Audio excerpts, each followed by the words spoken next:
వాసన వస్తుంది మీ పోరనికా? ఏ నువ్వు బామ్మ పోరడంట పోరడు మా అన్నకు తీసుకుపోతున్నా.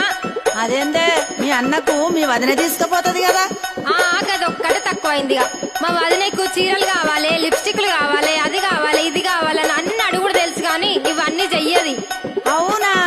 ఏం పనులు చేయదా మీ వదినే? ఇంతకు ఏమేం అడుగుతుందో జర చెప్పరాదు.